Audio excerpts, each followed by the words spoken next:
যখন ব্রহ্মাণ্ড সৃষ্টি হয় তখন কেবলমাত্র গ্রহ এবং নক্ষত্র নয়, তার সাথে 5টা এলিমেন্ট বা 5টা তত্ত্ব জুড়ে যায়, যা মানব জীবনের সাথে ভীষণভাবে জড়িত, এবং তার ভেতরেও সেটা কিন্তু ইনপুট হয়ে যায় এবং মানুষের জীবনের যে প্রভাব রয়েছে বা যে গতি রয়েছে তার কিন্তু একটা সংরচনাও তৈরি হয়ে যায়। এই তত্ত্বগুলোর মধ্যে অগ্নি, পৃথ্বী, বায়ু, জল, এই 4টে হচ্ছে মুখ্য, এবং এই 4টের প্রভাব কিন্তু মানব জীবনে প্রবলভাবে পড়ে।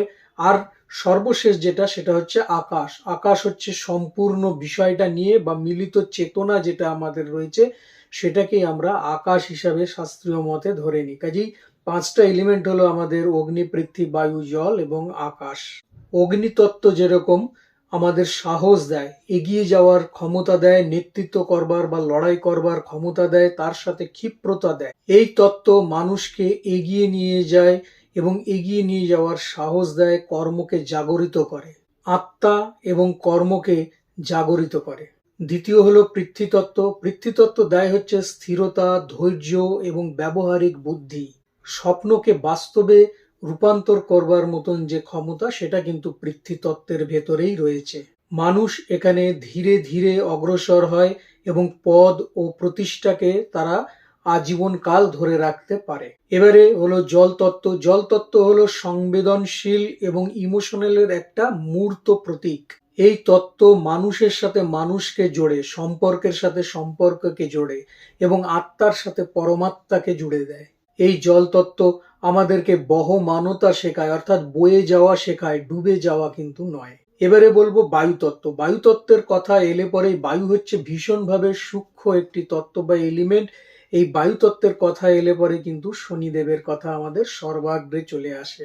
বায়ু হলো গতি, বায়ু হলো কঠোর এবং বায়ু হলো পরিবর্তনশীল। দেখবেন যে কোনো জায়গায় যেখানে বায়ু ভীষণভাবে প্রবাহিত হয়, সে কিন্তু কঠিন পাথরকে কেটেও কিন্তু তার জায়গা তৈরি করে নেয় ও সুন্দর পাথরের উপরে সে শিল্প কার্য তৈরি করতে পারে, অর্থাৎ পরিবর্তন ঘটাতে পারে। শনি যেরকম ট্রান্সফরমেশন করায়, ঠিক সেরকম বায়ু। বায়ু কিন্তু শনির মতোই অদৃশ্য, কিন্তু শনি যেরকম আমাদের দণ্ড প্রদান করে আয়নাকে সামনে রেখে, অর্থাৎ আমি কি কর্ম করছি সেই কর্মের আয়নাকে সামনে ধরে সে কিন্তু দণ্ড প্রদান করে। কাজেই শনিও হচ্ছে সেই বায়ুকারক গ্রহ। এই তত্ত্বের যে রহস্য আছে সেটা যে জেনে যাবে, জীবনকে সে ভালোভাবে বুঝতে পারবে এবং জানতে পারবে।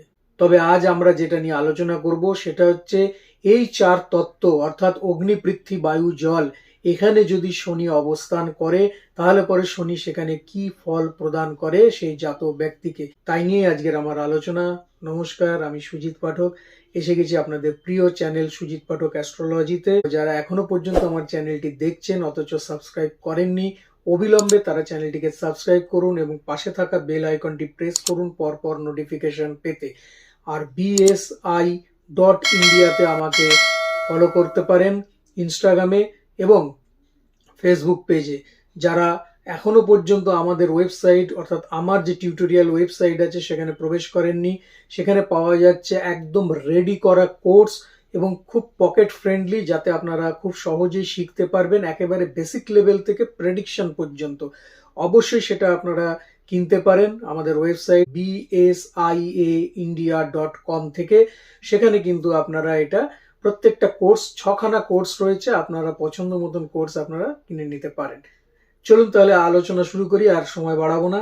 প্রথমে বলি 3টে অগ্নি তত্ত্বের কথা বা 3টে ফায়ার এলিমেন্ট কি কি রয়েছে। প্রথমত রয়েছে মেষ, দ্বিতীয়ত হচ্ছে সিংহ এবং তৃতীয় হচ্ছে ধনু। এই 3টে হচ্ছে আমাদের ফায়ার এলিমেন্ট বা অগ্নিতত্ত্বের ঘর। এই ঘরগুলোতে শনি থাকলে পরে কি ধরনের ফল দিতে পারে। প্রথমেই বলি মেষ রাশি। মেষ রাশিতে শনি কিন্তু এখানে নিচস্থ হয়ে যায় এবং শনির সাথে মঙ্গলের যে কম্বিনেশন আছে সেটা হচ্ছে সম, এবং সেই ক্ষেত্রে মঙ্গল এখানে ভীষণভাবে উগ্র এবং মঙ্গল এখানে যত তাড়াতাড়ি সম্ভব কাজ চায়, কিন্তু শনি এই জায়গাটাতে নিচস্থ হয়ে যাওয়ার ফলে কিন্তু খুব একটা শুভপ্রদ অবস্থায় বা খুব একটা কমফোর্টেবল অবস্থায় থাকতে পারে না। এখানে শনি থাকলে মানুষ কিছুটা ষড়যন্ত্রী, মানে ষড়যন্ত্র করতে ভালোবাসে, কিছু কিছু ক্ষেত্রে প্রতারক হয়ে যেতে পারে। এরা যে কোনো কাজই করুক না কেন সেই কাজটা খুব দ্রুত গতিতে হয়ে যায়, কিন্তু এর যে রিটার্ন ফলটা সেটা আসতে কিন্তু অনেক সময় লেগে যায়। এদের হট করে রেগে যাওয়ার যে প্রবণতা একটা থাকে, এই প্রবণতাতে কিন্তু এদের জীবনে নানান রকম বাধা বা সমস্যাও তৈরি হতে পারে। এই অগ্নিতত্ত্ব মঙ্গলের একটি পজিটিভ ঘর, এই অগ্নিতত্ত্ব হচ্ছে জ্বালিয়ে দেয়, কাজেই এই তত্ত্ব নিজেকে জ্বালিয়ে দেওয়ার মতন ক্ষমতা রাখে। সে বিষয়ে কিন্তু আপনাদেরকে একটু সচেতন হতে হবে যদি শনি এখানে থাকে। এবারে বলবো সিংহ রাশি। সিংহ রাশি একটি অগ্নিঘর, অগ্নিতত্ত্বের ঘর। এখানে যদি শনি অবস্থান করে, অর্থাৎ শনি তার প্রবল শত্রুর ঘরে বসে রয়েছে, অর্থাৎ শনি এবং রবির যে কম্বিনেশন সেটা হচ্ছে শত্রু ভাবাপন্ন। এইখানে শনি থাকলে পরে সাধারণত মানুষ চাকরি করে তার জীবন যাপন করে, তাদের পদপ্রাপ্তি বা ডেজিগনেশন বেড়ে গেলেও সবসময় তারা কিন্তু সেটাকে ধরে রাখতে পারে না।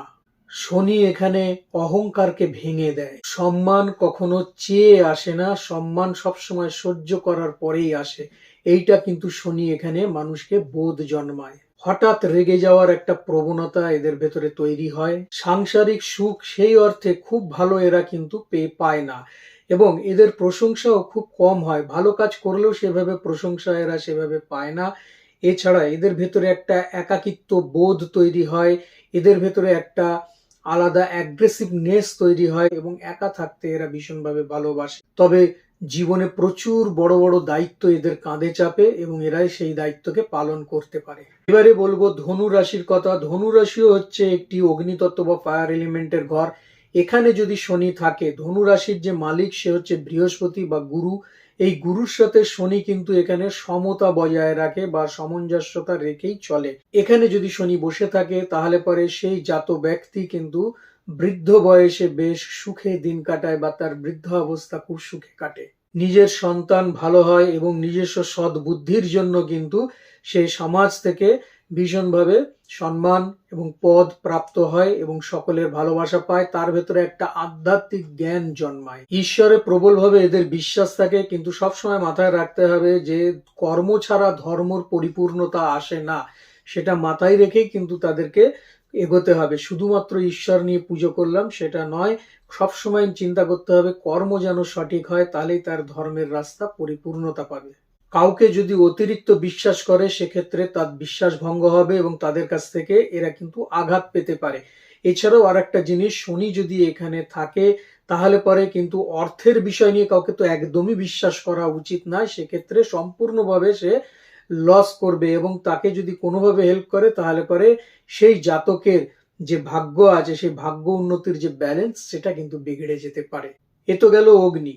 এবারে আসবো পৃথ্বীতত্ত্বের বিষয়ে। পৃথ্বীতত্ত্বের যে রাশিগুলো রয়েছে সেটা হচ্ছে বৃষ রাশি, কন্যা রাশি এবং মকর রাশি। এই রাশি যেহেতু স্থিরতা বোঝায়, তার জন্য খুব ধীরে ধীরে শনি কিন্তু এখানে ফল দেয় এবং পূর্ণ ফল দেয়, ভালো ফল দিতে পারে এই জায়গায়। প্রথমেই যে পৃথ্বী রাশি নিয়ে আমরা আলোচনা করব সেটি হচ্ছে বৃষ রাশি। বৃষ রাশিতে যদি শনি থাকে, এই বৃষ রাশি হচ্ছে শুক্রের ঘর এবং শনির পরম মিত্র। ফলে প্রথম দিকে হয়তো জাতক কিছু আর্থিক ডামাডোলের মধ্যে দিয়ে থাকতে পারে বা গরিব অবস্থায় থাকতে পারে, কিন্তু যত তার দিন এগোয় এবং তারা বয়স বাড়তে থাকে তাদেরকে কিন্তু শনি মহারাজ প্রপার্টি এবং অর্থ সম্পদ সবকিছুর একটা পাহাড় তৈরি করে দেয়। শনির জন্য এখানে একটা স্লোগান কিন্তু খুব কার্যকারী, সেটা হচ্ছে যে ধীরে চলে সে বহু দূর চলে। এখানে শনি থাকলে মানুষ কিন্তু এক্সট্রা ম্যারিজিয়াল অ্যাফেয়ার্স এর সঙ্গে কখনো কখনো জড়িয়ে যেতে পারে এবং হঠাৎ করে এদের বাসনা জাগরিত হয়ে ওঠে। চলে আসবো এবারে কন্যা রাশিতে। কন্যা রাশিতে যদি শনি থাকে, এখানে শনি এবং বুধ, এটা বুধের ঘর, সেহেতু শনি এবং বুধের যে কম্বিনেশন আছে এরা কিন্তু ভালো বন্ধু। এখানে শনি কিন্তু কর্মের ম্যাথমেটিশিয়ান হিসাবে কাজ করে, এবং এইখানে জাত শনি থাকলে পরে সেই জাত ব্যক্তি কিন্তু সাধারণত কর্মের খুব হিসাব নিকাশ করেই তারপরে তারা এগোয়। প্রতিটি কাজ তারা খুব নিপুণতার সাথে করে এবং ছোটখাটো ভুলও কিন্তু জীবনে এরা খুব ভয় পায়। এরা বিলাসী প্রকৃতির হয়ে থাকে, এদের ভেতরে একটা ডুয়েল ক্যারেক্টার প্লে করে সব সময়। কেননা এখানে কিন্তু বুধ নপুংসক এবং শনিও নপুংসক, এবং বুধের ঘরে শনি যদি এখানে বসে থাকে পৃথিবীতে, তাহলে পরে কিন্তু তাদের ভেতরে একটা ডুয়েল ক্যারেক্টার সবসময় প্লে করছে। এরা চাকরি করলে পরে চাকরিতে ভীষণভাবে উন্নতি এরা করতে পারে, সবসময় চিন্তার মধ্যে থাকে এবং জীবনকে খুব হিসাব নিকেশের মধ্যে দিয়ে এগিয়ে নিয়ে যেতে চায়। তবে সবসময় খেয়াল রাখবেন যে খুব বেশি চিন্তা আর খুব বেশি হিসাব নিকাশ কিন্তু কর্মের ক্ষেত্রে বিঘ্ন ঘটায় এবং তার জীবনেও প্রভাব ফেলে। এবারে চলে আসি পরবর্তী যে পৃথ্বী সেটা হচ্ছে মকর রাশি। মকর রাশির ঘরে যদি শনি থাকে, এটা শনির নিজস্ব ঘর এবং শনি এখানে যথেষ্ট শক্তিশালীও। এখানে শনি থাকলে কিন্তু মানুষের জীবনে সংগ্রাম প্রচুর থাকে, বিভিন্ন সংঘর্ষ সংগ্রাম করতে করতে তারা এগিয়ে যায়। প্রথম জীবনের সফলতা না এলে পরেও পরবর্তী জীবনে কিন্তু এরা সফলতার শীর্ষে ওঠে এবং সফলতার চূড়ায় গিয়ে তারা তাদের ক্ষমতাকে উপভোগ করতে পারে। সবসময় মনে রাখবেন, দেরিতে পাওয়া মান সম্মান প্রতিষ্ঠা কিন্তু সারা জীবন থাকে, সেটা নষ্ট হয় না। এখানে শনি থাকলে পরে বৃদ্ধা অবস্থায় কিন্তু তাদের সুখের মধ্যে দিয়ে কাটে। প্রথম জীবনটা কষ্ট হলেও বৃদ্ধ অবস্থা কিন্তু প্রচন্ড সুখের মধ্যে দিয়ে এদের অতিবাহিত হয়। বিদেশ থেকে নানান রকম যোগাযোগ আসে এবং বিদেশ থেকেও এদের আর্থিক ডেভেলপমেন্টের জায়গাও তৈরি হয়। এরা প্রভূত ধনবান হয় এবং সৌন্দর্যের পূজারী হয়। শনি সবসময় একটু দেরি করেই ফল দেয়, তার কারণ হচ্ছে শনির গতি খুব ধীর, কিন্তু শনি কারুর সাথে কোনো অন্যায় করে না, কেবলমাত্র কর্মের ফল প্রদান করে। তার জন্যই তো শনিকে বলা হয় কর্মের মহান শিক্ষক। এবারে বলবো বায়ু রাশিতে। বায়ু রাশি যেগুলো আছে সেটা হচ্ছে মিথুন রাশি, তুলা রাশি এবং কুম্ভ রাশি। এই তিনটে হচ্ছে এয়ার এলিমেন্ট বা বায়ু তত্ত্বের রাশি। প্রথম বলবো মিথুন রাশি। মিথুন রাশিতে যদি শনি অবস্থান করে তাহলে পরে নিজের মনের ভাব বিচারের দায়িত্ব তাকে নিজেকেই নিতে হয়। এটিও বুধের রাশি এবং বুধ হচ্ছে বাক্যকারক, কাজে শনি এখানে বসলে পরে বুধকে সংযত করে, দুজনেই পরম মিত্র এবং বাক্যকে সংযত করে কোথায় কখন কি বলতে হবে এই বিষয়টা কিন্তু শনি এখানে শিক্ষা প্রদান করে। গভীর চিন্তা বা ওজনদার কোনো ধরনের কথা বা যে কথার দাম আছে সেই ধরনের কথা কিন্তু শনি এখানে বলতে শেখায় এবং তাকে দক্ষ করে তোলে। তবে জীবনে এদের অনেকবার ঋণ নিতে হয়, বিভিন্ন জায়গা বা বিভিন্ন সংস্থা থেকে এরা ঋণ গ্রহণ করে।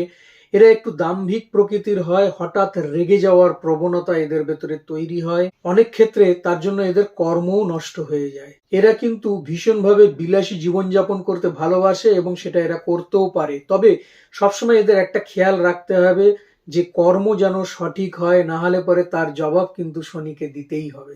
পরবর্তী রাশি যেটা সেটা হচ্ছে তুলা রাশি, আর একটা এয়ার এলিমেন্টের রাশি। এখানে কিন্তু ব্যালেন্সের খেলা, শনি কিন্তু এখানে বিচারকের ভূমিকা পালন করে। এখানে সম্পর্কের সাথে কৌশলগত জাগলারি করলে পরে কিন্তু শনি তাকে কখনোই ছেড়ে কথা বলবে না, শনি কিন্তু তাকে সেখানে সাবধান করে। এদের সব সময় সম্পর্কের দায়িত্ব পালন করতেই হবে এবং এদের বিদেশ থেকেও কিন্তু অর্থ ইনকামের একটা জায়গা তৈরি করে দেয়। এরা যেমন প্রচুর ইনকাম করে সেরকম সঞ্চয়ও এরা প্রচুর করতে পারে। শনি কিন্তু এখানে বেশ শক্তিশালী এবং তুঙ্গী।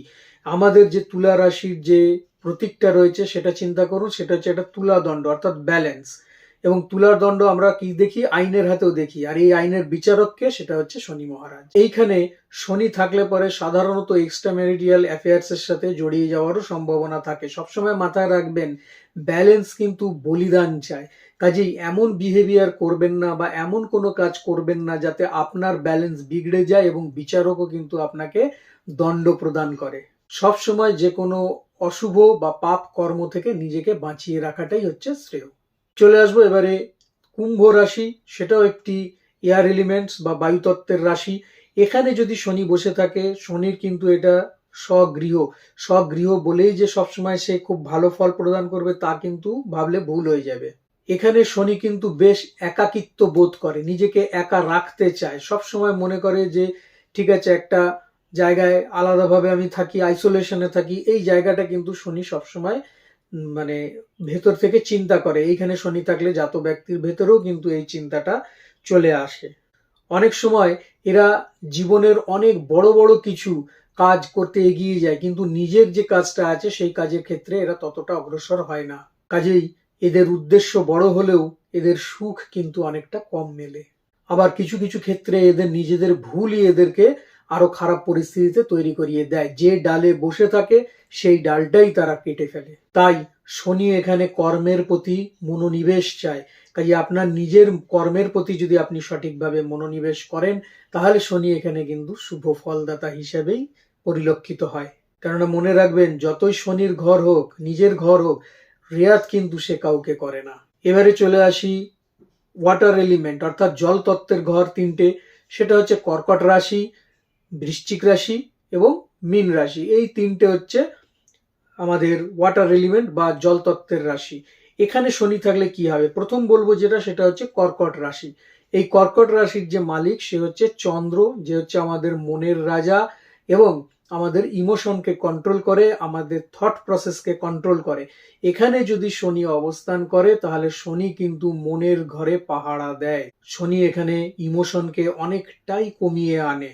মা, সুখ, গৃহ, এইসব সুরক্ষা বা এইসবের সম্পর্কিত কোনো রকম কাজকে সে কিন্তু সঠিকভাবে পূর্ণ করতে পারে না। সর্বদা একাকিত্ব বোধের মধ্যে দিয়ে থাকে এবং মানসিক চিন্তা ভাবনাকে আরো কঠোর, আরো পরিশ্রমী তৈরি করবার চেষ্টা করে। সাধারণত 40 বছর বয়সের পর থেকে এদের উন্নতির জায়গাটা তৈরি হয়। এখানে শনি কিন্তু অর্থ দেয়, সম্পদ দেয়, ভালো জীবন সঙ্গী দেয়, যে তার জীবনকে সুন্দর করে এগিয়ে নিয়ে চলে, এইসব সবই দেয়, কিন্তু আফটার 40 ইয়ার্স।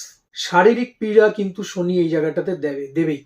কোনো না কোনো শারীরিক পীড়া জাত ব্যক্তিকে শনি এখান থেকেই প্রদান করে থাকে এবং শেষ জীবন অর্থাৎ বৃদ্ধা অবস্থাতেও কিন্তু কষ্ট দেয় শনি যদি এই ঘরে বসে থাকে, অর্থাৎ এই এলিমেন্টের ঘরটায় যদি বসে থাকে। আত্মীয় পরিজনদের সাথেও কিন্তু গতানুগতিক সমস্যা, কোনো না কোনো বড় সমস্যা নিয়েও কিন্তু তাকে চলতে হতে পারে যদি কর্কট রাশিতে শনি এখানে এই জল তত্ত্বের ঘরে বসে থাকে। এবারে আসবো হচ্ছে বৃশ্চিক রাশির ক্ষেত্রে। বৃশ্চিক রাশিও হচ্ছে আর একটা জল তত্ত্বের রাশি বা ওয়াটার এলিমেন্টের রাশি। এখানে কিন্তু বৃশ্চিক হচ্ছে, দেখুন, কালপুরুষের অষ্টম ঘর। অষ্টম ঘরকে আমরা কি বলি? রহস্যের ঘর। তাই এটা হচ্ছে গুপ্ত বা রহস্যময় ঘর এবং এই গুপ্ত ঘরের যাওয়ার দরজা। আর এখানে যে ঘরের মালিক সে হচ্ছে মঙ্গল, তার সাথে শনির সাথে কিন্তু খুব সদ্ব্যবহার নেই।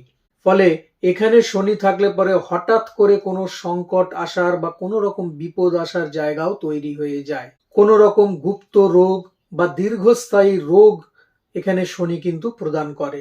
দুঃখ তো অবশ্যই দেয়, কিন্তু এই দুঃখকে জয় করে আবার সফলতার জায়গায় নিয়ে যাওয়ারও একটা রাস্তা কিন্তু শনিদেব এখানে প্রদান করে। শনি এখানে থাকলে পরে মঙ্গলের ঘরে মানুষকে কিন্তু অনেকটা অহংকারী তৈরি করে দেয়। শনি এখানে মৃত্যুকে স্বাগত জানায়। এই অষ্টম ঘর থেকে আমাদের মৃত্যু, শনি এখানে মৃত্যুকে স্বাগত জানায়। আর সবসময় মনে রাখবেন, আপনার কর্ম যদি ঠিক না থাকে তাহলে পরে কিন্তু সমস্যা। শনি কিন্তু কর্মের ডিমান্ড করে এবং কোনো না কোনো সময় আপনাকে তার হিসাব প্রদান করতেই হবে, কারণ শনি প্রতিটা কর্মের হিসাব চায়। এবারে চলে আসি শেষ রাশি, যেটা হচ্ছে মীন রাশি এবং সেটা ওয়াটার এলিমেন্ট বা জলতত্ত্বের ঘর। এই ঘরে যদি শনি থাকে তাহলে পরে বৃহস্পতি অর্থাৎ গুরুর সাথে সমতা বজায় রেখেই সে চলে, কিন্তু শনি এখানে সবার প্রথম যেটা করে সেটা হচ্ছে আপনার স্বপ্নকে ভেঙে দেয়, যাতে সাধনার জন্ম হতে পারে।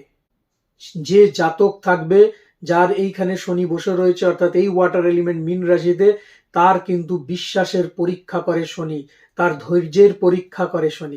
আধ্যাত্মিক বোধের উন্নতি হয় এবং একাকিত্ব বোধকে জাগরিত করে। অবশেষে জীবন সম্পর্কে একটা গভীর বোধ বা দারুণ একটা ধারণা তার তৈরি হয়ে যায় এবং সেই জাতক বুঝতে পারে ঈশ্বর কল্পনায় নয়, অনুশাসন দ্বারা প্রাপ্ত হতে পারে। এদের কথা খুব মিষ্টি হয়, জ্ঞাতি কুটুম্বরাও কিন্তু এদেরকে খুব ভালোবাসে এবং এরা কিন্তু সেই ক্ষেত্রে মধ্যমণি হয়ে যায়। এরা ভীষণভাবে সৎ হয় এবং নীতিপরায়ণ হয়, অসৎ কাজ কখনো করতে চায় না বা এদের মনও সেক্ষেত্রে চায় না। ফলে এইখানে শনি থাকলে সেই জাত ব্যক্তির জীবন কিন্তু সর্বময় সুখ হয় এবং তাদের উন্নতির জায়গাও তৈরি হয়ে যায়, যেখানে জীবন সফলতা পায়। তাহলে বন্ধুরা খেয়াল রাখুন, শনি এখানে পুরোপুরি দুঃখ দেয় না, জীবনকে, আত্মাকে জাগরিত করে। আজ এই পর্যন্তই। আজকে এই 4টে তত্ত্ব নিয়ে আমি আলোচনা করলাম, শনি এখানে থাকলে কেমন ফল দেয়। আগামীতে আরো কিছু বিষয় নিয়ে আমি আপনাদের সামনে আলোচনা করব, যেগুলো গুরুত্বপূর্ণ কিছু ভিডিও। আপনারা লিখে জানাতে পারেন কি বিষয় নিয়ে আপনারা ভিডিও চাইছেন, আমি সেই বিষয় নিয়েই আপনাদের সামনে ভিডিও উপস্থাপন করবার চেষ্টা করব। ততক্ষণের জন্য সবাই ভালো থাকুন, সুস্থ থাকুন এবং অবশ্যই আমার চ্যানেলের সঙ্গে থাকুন। সাবস্ক্রাইব করতে ভুলবেন না কিন্তু। নমস্কার।